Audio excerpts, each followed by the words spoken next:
stop. Take a deep breath. That storm inside your head, it's raging because you were trying to control things that were never yours to carry.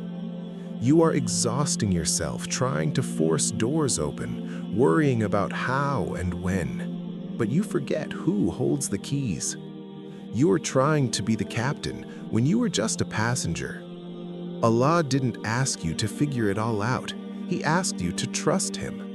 When you hand over the pen to the best of planners, you don't lose control, you gain peace. And remember this, His timing is perfect.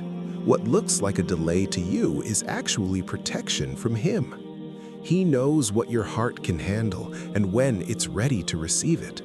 So, let it go. The relief you are chasing is found in one simple act, trusting that He has already taken care of it.